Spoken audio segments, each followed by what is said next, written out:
defined in a lot of different ways, but one of the ways that genocide genocide can be defined as killing everybody of an ethnic group or a people or a nation, but it's not just the killing, it's the destruction, the erasure, the extermination of the people totally. So that means destroying language, destroying religion, religion being a real focal point. Architecture, in the case of Armenians, it's a kind of odd thing to put it this way, but the architecture of the Armenian churches were often a focal point of destruction. And the churches were either turned into stalls for animals or places that keep, eventually, I mean, even in modern times, just using them for artillery practice until there's no church left there. Destroying lineages, losing the children then enter other families, Muslim families. Businesses are a big part of Armenian culture, and the businesses get interrupted and destroyed or taken over. So all of this is a way to destroy a people, but there's even a bigger way, and there's another thing that's permeating all of this, and Mark alluded to this in his introductory remarks, and that is the spiritual destruction of the people, the destruction of their dignity, the destruction of their sense of themselves as a people, as an identity, as a proud identity.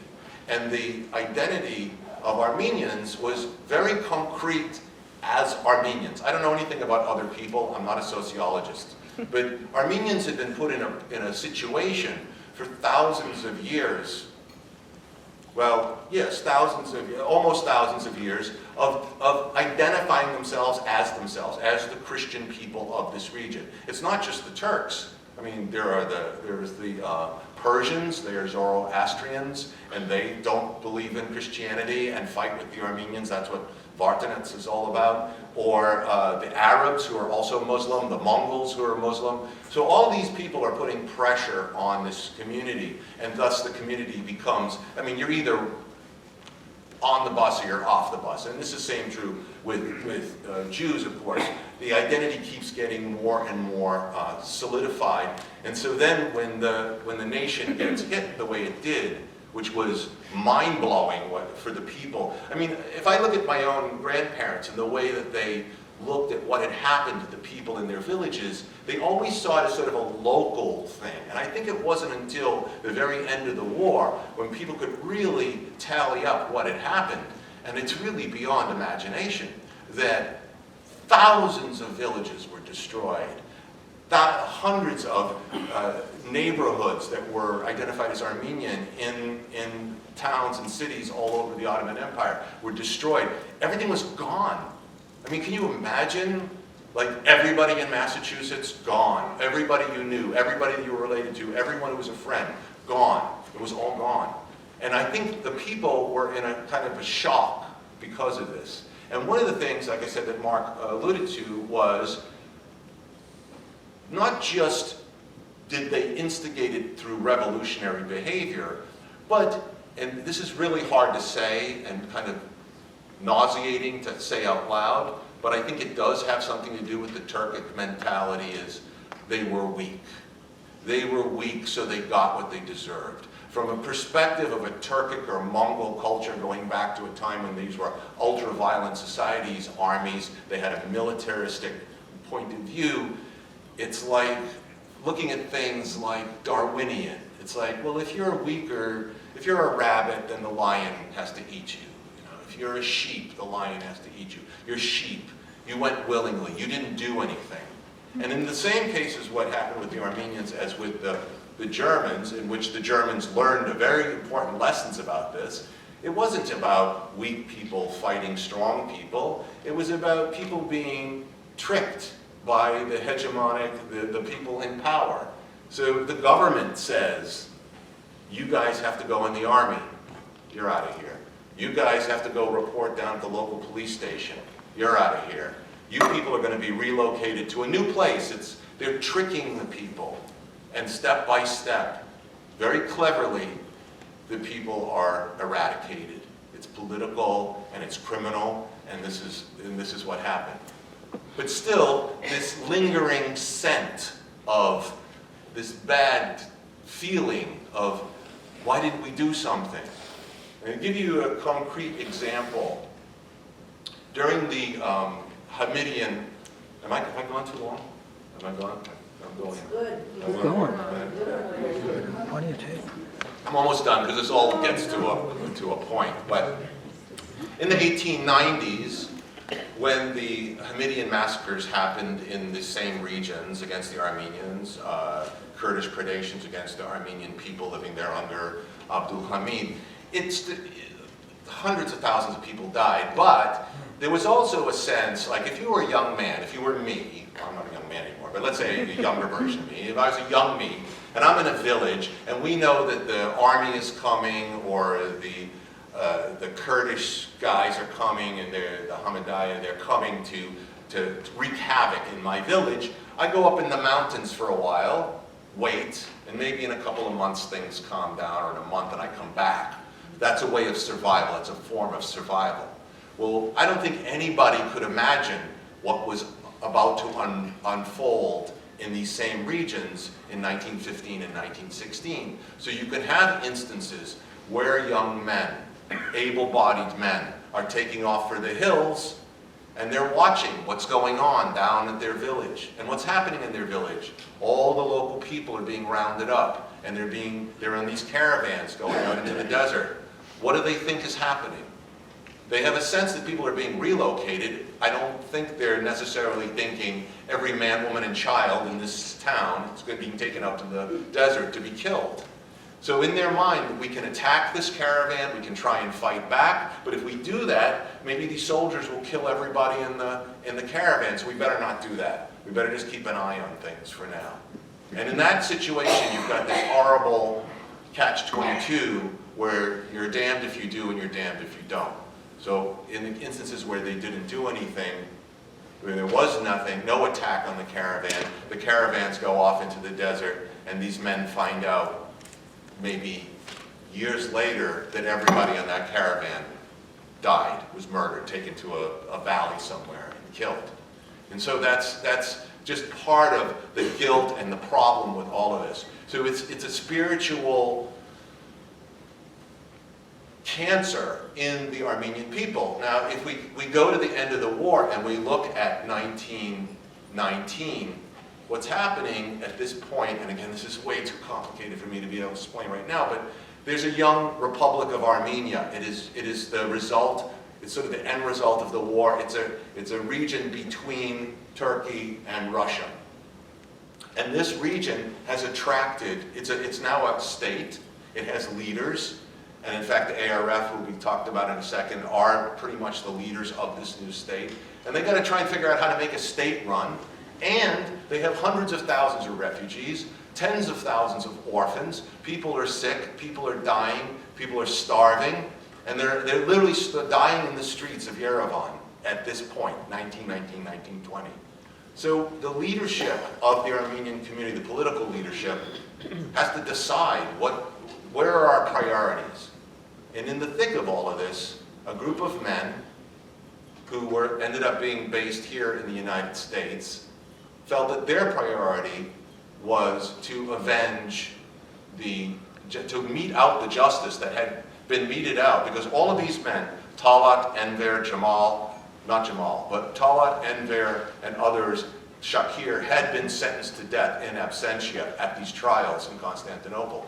So these men, and particularly Armen Garo, Shahan Natali, Aaron Chaklian, whose granddaughter is here in our theater tonight, and has written a book, Sacred Justice, which is incredible. If you want to get into deeper about what happened with Operation Nemesis, get my book first.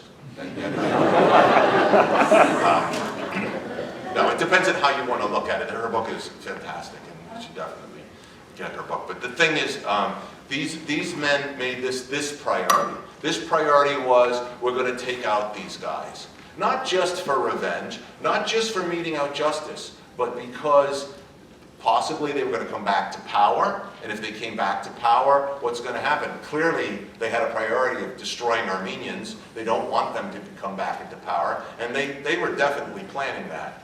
I mean, Kemal had other plans, but that was their plans. That was Talat's plans and Enver's plans, was to return to Turkey when the revolution, when the insurrection succeeded against the British and take over again. But more than, I don't know if it's more than all of that, but the existential aspect of this is really key. It's part of the reason why I wrote my book, is that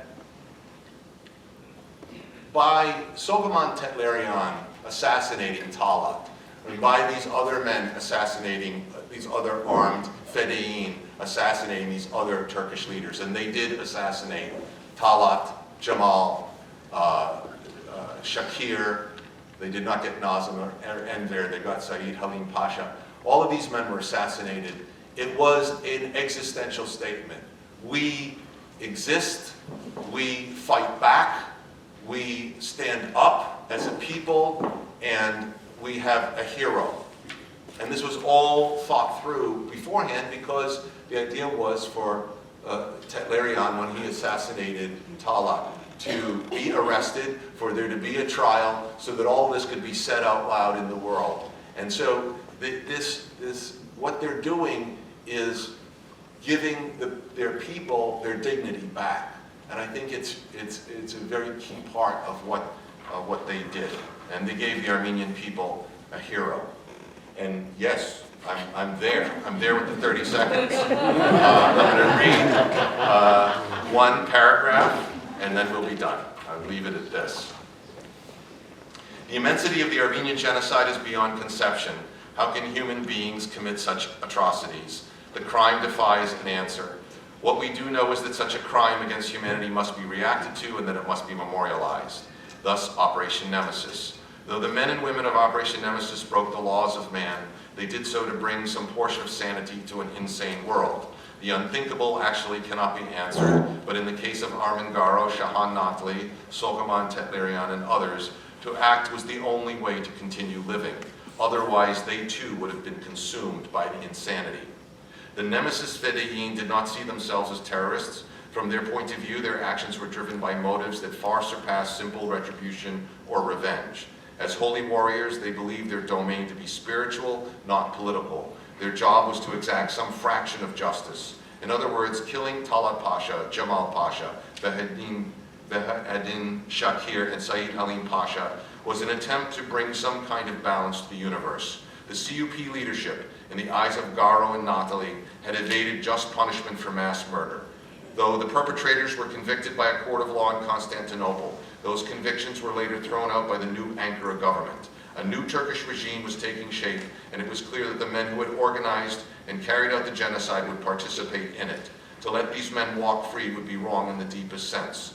That does not make what Operation Nemesis did legal. One question that surrounds these assassinations is this: if you desire a world where justice prevails, then you must rely on laws. If you rely on laws, they must be universal. Laws cannot be superseded simply because some feel that they are wrong or because a person knows he has the right to break them. We live in a world where we attempt to achieve consistency in rule of law. The concept of law demands it. Yet, the men and women of Operation Nemesis did what governments could not. They were appealing to a higher, final justice, one that exists somewhere between heaven and earth.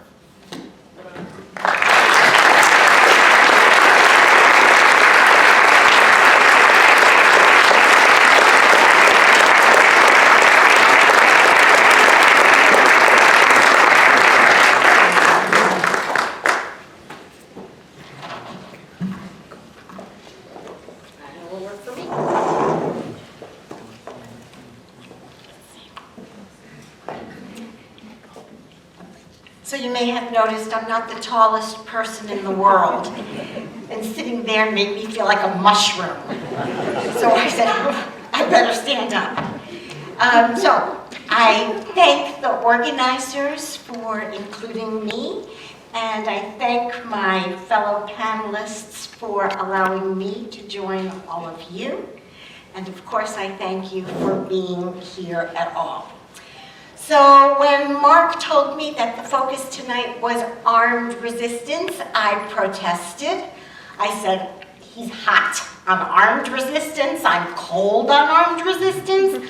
I'm more interested in unarmed resistance. Mark said, speak about both. And there the bargain was struck. So I will start with a short discussion about the armed resistance in the Warsaw Ghetto, which surely constitutes one form of heroism. I will then turn to a famous person in the ghetto, Janusz Korczak, who is often called a hero.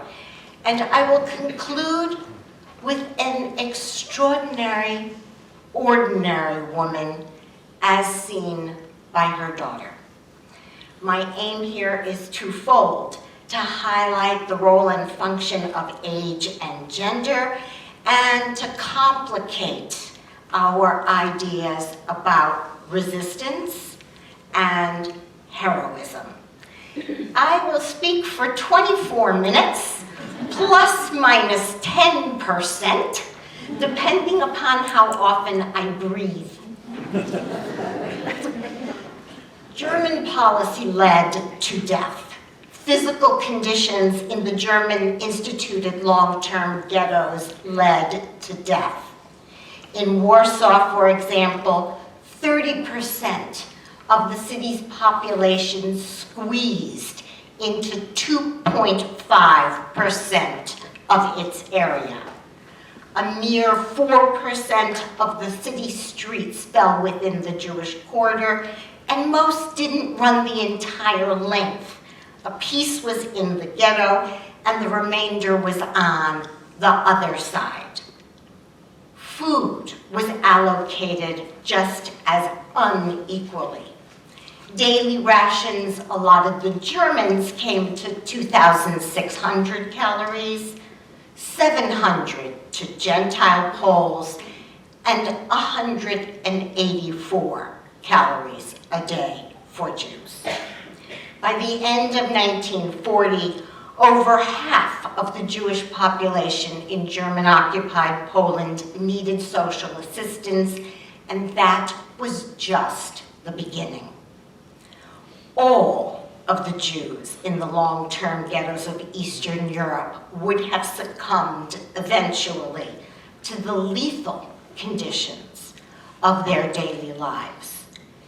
In Warsaw, some 85,000 people, or 18% of the average population, died between September 1939 and August 1942. In Lodz, 35% between May 1940 and July 1944. From inception to liquidation, the ghetto functioned as a slow annihilation center. But slow was not fast enough. Each ghetto came in turn to its final liquidation.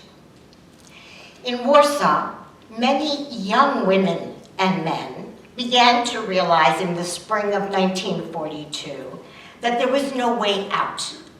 Everyone was marked for murder. The massive German Aktionen, dragnet operations, throughout the ghetto in July and August and September proved their forebodings to be true. All the inhabitants' struggles to survive day by day had come to naught. Parents, wives, husbands, brothers, sisters, children, all were snatched up and deported. Those who remained in the ghetto were, for the most part, able-bodied, bereft, and desperate young people, young adults. They had no one and nothing left to lose. Armed resistance at least offered revenge, even if it held no promise of survival. By the time the Germans mounted their final Aktion to clear Warsaw of Jews in April 1943, these young adults were determined to act. Their numbers were not large, Some 500 combatants belonged to the Jewish fighting organization, approximately 250 to another, and an unspecified number to a number of small groups. They had few weapons and little ammunition, untrained in military matters, and emaciated from years of starvation. They defied 2,054 German soldiers and 36 officers who had armed vehicles, tanks, cannons, flamethrowers, and machine guns at their disposal. Holding out for over a month, Jewish resistance fighters had the satisfaction of inflicting losses and forcing the Germans to reckon with them as combatants, prepared to kill. The Polish underground army, proud, patriotic, and deeply prejudiced against Jews, marveled at the ghetto revolt. A home army bulletin reported, so now what I'm telling you is that language, not mine, trust me, not mine. The Germans' crime of well-organized and planned murder of European Jewry in its entirety, on a scale unprecedented in the modern history of the world, was facilitated by the lack of armed resistance of Jews dragged like cattle to be slaughtered. Not any longer, the report read. A week ago, the second act of the beastly extermination of Jews in Poland unfolded. The Germans proceeded to deport the Jews who still remained in Warsaw. The ghetto answered with armed resistance.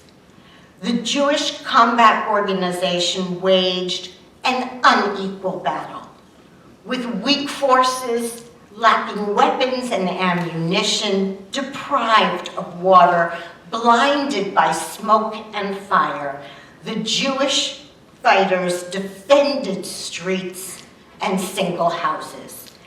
They retreated step by step in dead silence, pressed not only by an enemy armed with modern weapons, but also flushed out by fires in densely packed houses. Their victory would be a weakening of the invaders' forces. Their victory would be to enable some of the ghetto inmates to escape. Their ultimate victory will be death, weapons in hand. The Warsaw Ghetto Uprising is one instance of one form of resistance by Jews. There were armed revolts elsewhere, even in the death camps of Birkenau, Sobibor, and Treblinka. But the Warsaw Ghetto Uprising was unique in scope and scale, degree of aggression, and assertiveness. Still, as I say, it is one form of resistance in the face of death. And just